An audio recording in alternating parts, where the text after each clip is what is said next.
Not receiving enough salt and other minerals is one of the worst blunders you can make, especially if you're new to intermittent fasting. I am aware that everyone advises avoiding salt due to high blood pressure, but if you engage in intermittent fasting for an extended length of time, you will actually lose more salt, potassium, and magnesium in your urine, and you'll feel awful if you don't replenish these nutrients in some way. Feeling sick, possibly throwing up, headaches, cramping and weakening in your muscles, lightheadedness, especially on standing up, low blood pressure, and restlessness and irritability are all possible symptoms. Additionally, you don't need to acquire vitamins right once to fix this issue. In fact, you can consume a lot of natural foods that contain potassium and magnesium and then season them with a small amount of salt. Although they have somewhat more carbohydrates than the other nuts, you can consume more cashews, almonds, and Brazil nuts.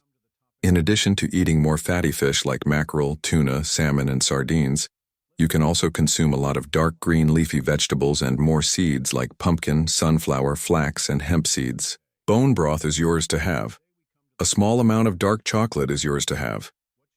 Avocados, unsweetened yogurt, and cheese are excellent sources of minerals. You can take a magnesium supplement if you continue to experience frequent muscle cramps. My favorite is magnesium glycinate because it's inexpensive and works well. Additionally, compared to some other forms of magnesium, it causes less diarrhea. Avoid using magnesium oxide. You're wasting your money. Thus, tip number 7 was that. Be careful to consume more potassium, magnesium, and salt. The following error has a tight connection to the previous one. Long-term intermittent fasting will lower your insulin levels, which will cause you to shed more water through urine. Additionally, you will experience weakness, dizziness, and irritability when your body is dehydrated. You must consume 5 liters of water each day, but I won't tell you that. It is slightly more than a gallon of water. That is absurd. It goes without saying that you will need to drink more water than someone in Iceland if you live in an extremely hot climate and perspire a lot. Additionally, the amount of water you require will vary daily based on your daily activities. You will need to drink more water if you work out and perspire a lot. You're most likely receiving enough water if your pee has a pale yellow tint. However, if it's a very dark yellow or orange, it's likely that you're not drinking enough water during the day. Naturally, you can also consume other liquids, such as bone broth and herbal teas without added sugar. The next error is a typical one. It's possible that you're not eating enough during your window for eating. Additionally, you may believe that eating tiny meals would help you lose weight more quickly, especially if you're trying to reduce it. Alternatively, if you're attempting to reduce your blood sugar, you may believe that eating less will result in a lower blood sugar level. You are essentially starving yourself if you fast and then eat tiny meals during your eating window. This implies that your intake of vitamins, minerals, and antioxidants will be inadequate because you're not providing your body with the nutrients it needs to fight disease.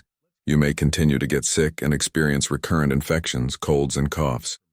It's possible that you're not consuming enough good fats to produce hormones. Because you're not getting enough protein in your diet, your muscles may deteriorate and your libido may be quite low. You might even need to completely quit fasting if you find yourself in this situation. Resuming your 3 regular meals a day can help you rebuild your physique. You may actually resume the fasting and just gradually get back into it once you're feeling better. That concludes tip number 5. Make sure you are eating enough to feel full within your eating window. You may swing in the exact opposite direction, though. It's possible that you feel the need to indulge yourself when it's time to eat because you've been suffering and fasting. You might get away with it if you're an energetic 20-something who overindulges in pizza and other junk food throughout your eating window. That might not work, though, if you're above 40. Steer clear of cakes, pies, biscuits, bread, and potato chips when you're eating. These foods shouldn't make up the majority of your meal, but I'm not suggesting you can't have them. Increase your intake of natural foods. Even so, make an effort to limit your intake of starchy foods like rice, potatoes, pasta, plantains, yams, and so on. Savor the flavors of your food while eating gently. The signal from your stomach that you are full takes a long time to reach your brain. If you eat quickly, you will be overfed and full before the message reaches your brain. That concludes the 4th piece of advice for making the most of your fast. Steer clear of junk food and don't overeat. When engaging in intermittent fasting, you typically eat for 8 hours of the day and fast for perhaps 16 hours. You have that window for eating. Additionally, the timing changes according to the type of fasting you are engaging in. Generally speaking, people will tell you that you can set your eating window at any time of day. However, suppose you consume a potato. Your blood sugar will rise more if you consume this potato at night than if you eat it in the morning. The reason for this is that you become more insulin resistant at night. Consequently, make every effort to eat earlier in the day. Some folks I know quit eating around 3 or 4 in the afternoon and fast on a regular basis. You could find that inconvenient. It might not work. However, at least ensure that you don't eat anything less than 3 hours prior to bedtime. Therefore, if you plan to go to bed at 11, you should avoid eating anything after 8. Thus, the third piece of advice for making the most of your fasting was that set the time of day for your meal. This is a really underappreciated tip. Did you know that a single sleepless night can cause insulin resistance and cause your blood sugar to rise the following day? Therefore, when you don't get enough sleep, you're essentially negating all the advantages of fasting. Please take your time purchasing vitamins if you have trouble sleeping. In the end, many of them cause more harm than good. There are numerous low-cost and free ways to improve your quality of sleep. All of the things I'm about to share with you are things I personally do because I've always had sleep issues. It may sound strange, yet this is effective. Get 10 to 20 minutes of early morning sunshine by going outside early. Your body clock is set as a result of this.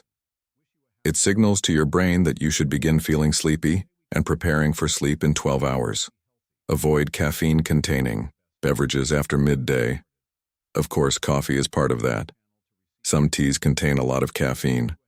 Caffeine is a component in energy drinks, soft drinks, and other beverages because it keeps you awake at night when you should be sleeping because it remains in your blood after 12 o'clock. To let your brain realize it's time to go to sleep, turn off the lights at home in the evening. In order to prevent your brain from straining to remember things when you should be sleeping, make sure you have jotted down everything you need to do the next day. 1 hour before going to bed, stay away from screens. Computers, iPads, laptops, and of course phones are all included in this. To avoid being tempted to reach over and check something, I normally plug my phone in a distance from my bed. Use a sleep mask or sleep in a dark room. Dim lights still. Enter your eyes through your closed lids. Travel to the back of your eyes and then activate your brain, keeping you alert. Finally, an hour or so before bed, you can add some magnesium glycinates. Stay away from sleeping medicines as much as you can. It's really simple to get addicted to them, and it's very hard to quit using them. Naturally, stress is the other component of this equation. Additionally, persistent tension that isn't alleviated will increase blood pressure, blood sugar, and body fat percentage on the abdomen. Additionally, having more belly fat can increase your insulin resistance, which will elevate your blood pressure and blood sugar levels even further. Since your employment may be the root of your stress, I am aware that you might not be able to fully isolate yourself from it. You can find ways to relieve it even if it's a person. Thus, performing mechanical tasks that require little mental effort. They're not complicated.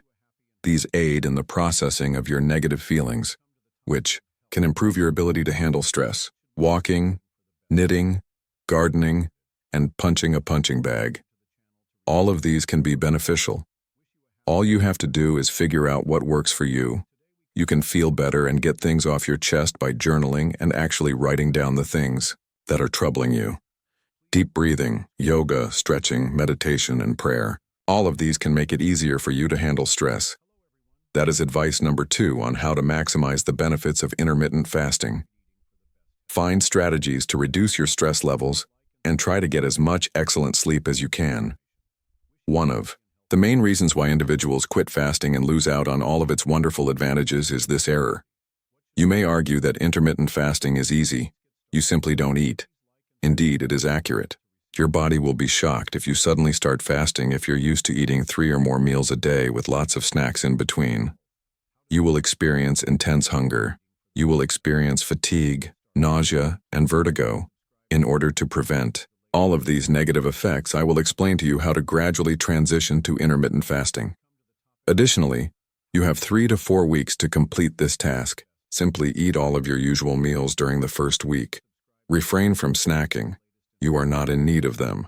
The majority of us nibble because it's what we've always done or because we're bored. Therefore, focus on eating enough to satisfy your hunger when you consume these 3 meals a day. When you complete your meal, be sure you are not hungry. Consume natural foods instead of junk or manufactured foods. Consume natural foods. The next step is to begin cutting back on starchy foods like plantains, rice, potatoes, yams, and pasta. You'll be eating more vegetables and protein in place of these starchy carbohydrates. You can begin reducing the number of hours you eat during the day if you feel at ease with this. Suppose, for instance, that you eat from 7 a.m. until 7 p.m. 1 hour at a time, you would begin to shrink. You may eat at 8 and stop at 7, then eat at 9 and stop at 7, then start at 10 and stop at 7, rather than 7 to 7. Thus, you can observe that you have been progressively reducing the amount of time you spend eating each day. If you want to reach 8 hours of eating and 16 hours of fasting, you continue doing that 1 hour at a time, ensuring you're comfortable as you go. Some people fast for the other 18 hours of the day and eat for 6 of those hours. And nothing reduces blood sugar more effectively than one thing. The upcoming video will tell you more about that.